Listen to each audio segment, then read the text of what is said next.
Hi everyone, we are here today to talk about foods that help improve glucose metabolism and keep your blood sugar more stable.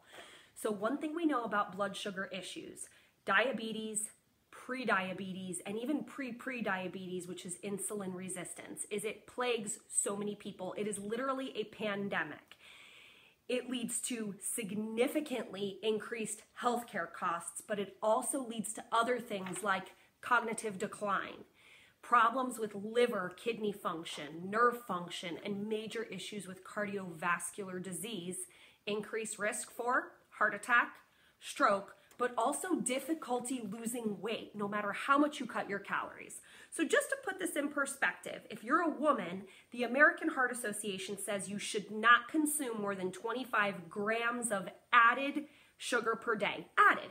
This is not saying the sugar that's found in things like fruit or sweet potatoes or some carbohydrates you'll get in certain vegetables or raw nuts or seeds. We're going to talk about those foods. For men, that number is closer to 36 because men are bigger. They tend to have more muscle mass because they have more testosterone. So they need a little bit more energy from sugar and carbohydrates than we do as females. So to put this in context, one can of Coca-Cola has 39 grams of sugar. So that's nearly double your daily allowance if you're a woman. That's just one drink. So what can you do naturally? What can you eat to support healthy blood sugar levels? So first I want to talk to you about key ways we keep blood sugar stable. So some people are insulin resistant, which means they have higher insulin levels. They're not good at metabolizing glucose. In people like that, it can be very beneficial to do something called intermittent fasting, which means no eating after dinner, no evening snacks, and then you go a 12-hour period before you break fast or have breakfast. Really simple concept. If your last meal's at 7 o'clock, your breakfast will be somewhere between 7 and 9 a.m. This can improve glucose metabolism through intermittent fasting. So just losing that evening snack can be super helpful. Once you do eat, you want to break fast with something that has protein, and you want to make sure you eat enough protein about every 2 to 4 hours that you're eating.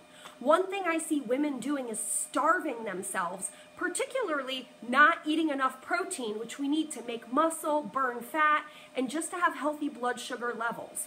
So blood sugar can remain stable when you combine a lean protein with a complex carbohydrate. But when we eat unhealthy carbohydrates or carbohydrates alone without enough protein, fiber, and fat, we cannot keep our blood sugar levels stable, which make us sleepy and lethargic, craving sugar, craving caffeine, not being able to lose weight.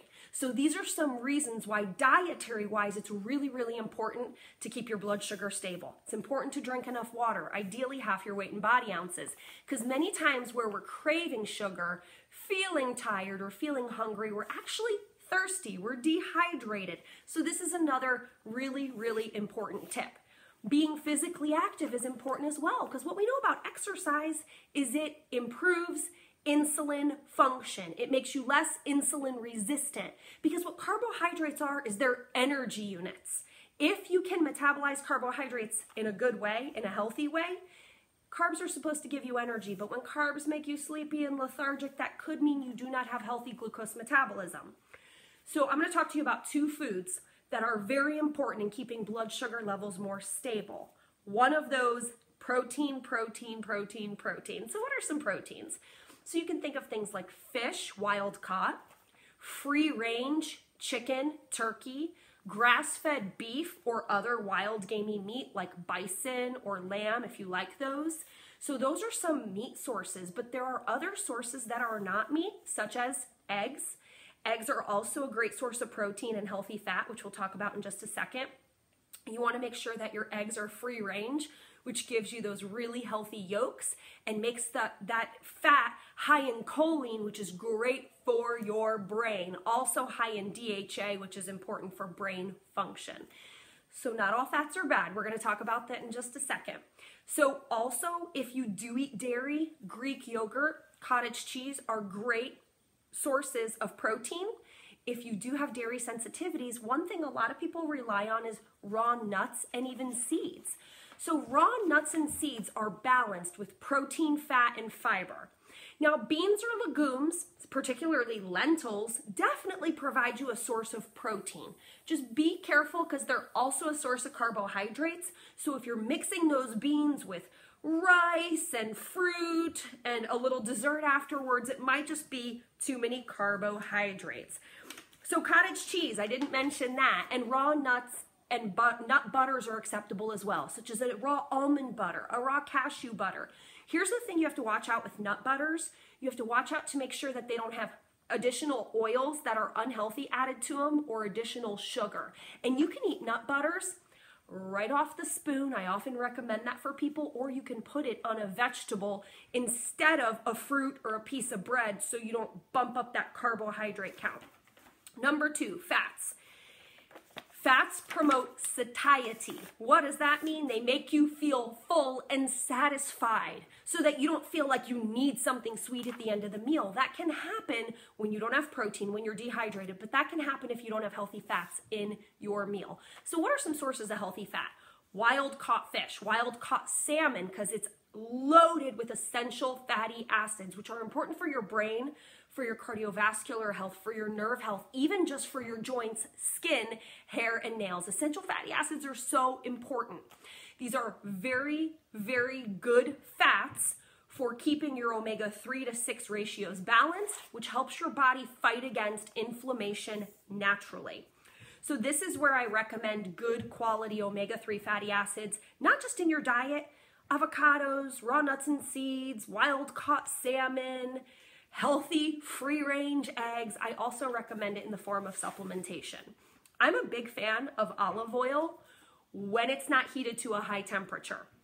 So olive oil is a great oil to provide you those omega-3 fatty acids. Just be careful, they're not intended for high cooking temperatures because oils can go rancid and then they're not as healthy for you. But a study showed that people who didn't have diabetes found that consuming olive oil was linked to 16% lower risk of developing the disease. So we know that when you're always craving sugar, incorporating more healthy fats into your diet can make you feel full and satisfied. So you're not going to those sweets and to those carbohydrates because you think you're hungry, but really you're just deficient.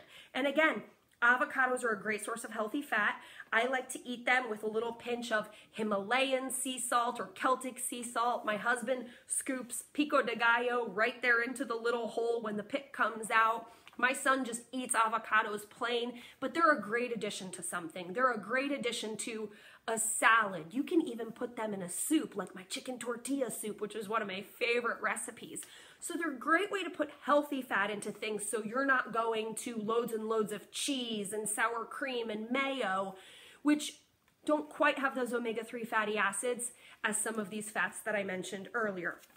So as we move into the holiday season, which I sometimes like to call the sugar season, it's more important now than ever to naturally support healthy blood sugar levels. So try swapping a few meals, snacks with some of these things by adding healthy fats, adding protein every 2 to 4 hours, drinking enough water, snacking on raw nuts and seeds to keep your blood sugar more stable, and share with me if you see a difference. What I have personally seen is less cravings, more muscle mass, less fatigue, less of that crash mid-afternoon where I need caffeine, sugar, or salt to bring me back up. So these are some of the benefits that I see. I know when I keep my blood sugar stable throughout the day, I have better sleep quality at night. Because believe it or not, if you spike your blood sugar before you go to sleep and it drops at night, it's more likely to wake you up and it's harder to go back to sleep unless you eat something, which we certainly don't want you doing in the middle of the night. So I hope some of those tips helped to help you make better choices and explain some of the science behind why we want to keep our blood sugar stable. Because I have worked with people with type 2 diabetes. I've worked with thousands of people with type 2 diabetes. And the one thing I can tell you is you never want to get there.